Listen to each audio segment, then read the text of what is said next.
क्या तुम जानती हो पितृपक्ष का महत्व कितना गहरा है? महाराज, मैंने सुना है इस समय हमारे पूर्वज स्वयं धरती पर आते हैं, परंतु यदि उनका स्मरण न किया जाए तो वे रुष्ट हो जाते हैं। सही कहा रानी।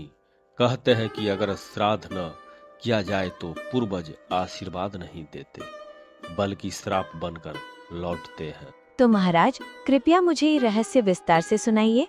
दोस्तों, आज हम आपको सुनाने जा रहे हैं पितृपक्ष की अद्भुत और पावन कथा।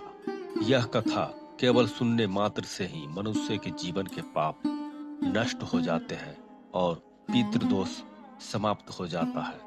घर में सुख, समृद्धि और धन धान्य वापस आ जाते हैं। शास्त्रों में कहा गया है कि पितृपक्ष के समय हमारे पूर्वज धरती पर आते हैं।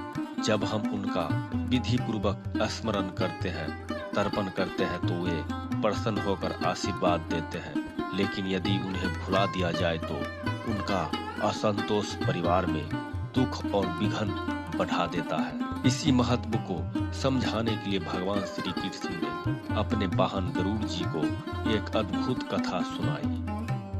प्रभु, पितृपक्ष का इतना महत्व क्यों है? इसे मानने से जीवन के दोष कैसे मिट जाते हैं?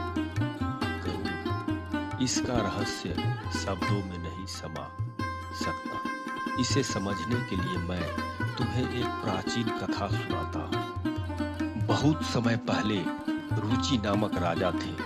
उन्होंने संसार की मोह माया का त्याग कर दिया और वन में तपस्या करने लगे। देखकर उनके पितृ दुखी हो गए और वे स्वयं प्रकट होकर बोले, वत्स, यदि तुम विवाह नहीं करोगे तो वंश नष्ट हो जाएगा। संतान के बिना न तो स्वर्ग की प्राप्ति होती है और न ही पितरों की तृप्ति हो। लेकिन राजा रुचि ने उत्तर दिया, हे पितरों, विवाह तो बंधन है। मैं आत्मज्ञान के मार्ग पर चलना चाहता हूँ। वत्स, तुम्हारी बात सही है, परंतु संतान के बिना मोक्ष संभव नहीं। श्राद्ध और तर्पण संतान के द्वारा ही होता है, इसीलिए विवाह करो। इन वचनों से राजा रुचि विचलित हो गए।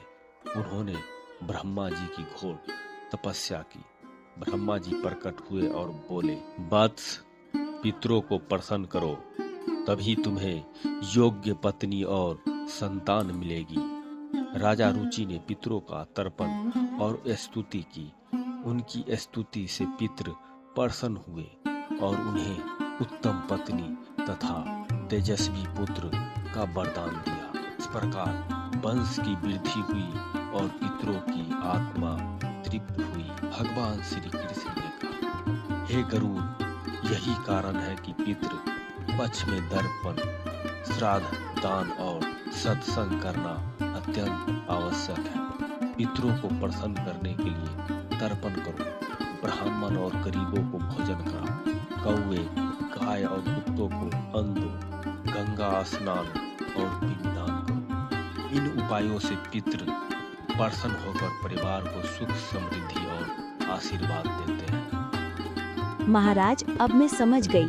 पितृपक्ष केवल धार्मिक पर्व नहीं, बल्कि पूर्वजों के प्रति कृतज्ञता का सबसे बड़ा अवसर है। ये कहा रानी, जो पितरों को प्रसन्न करता है उसका जीवन सुख, शांति और सौभाग्य से भर जाता है। तो यह थी पितृपक्ष की अद्भुत कथा। उम्मीद है आपको यह कथा और जानकारी पसंद आई हो। अगर अच्छी लगी हो तो इसे लाइक करें, शेयर करें और हमारे चैनल को सब्सक्राइब करना न भूलें। अकेला इंसान 0.2। धन्यवाद।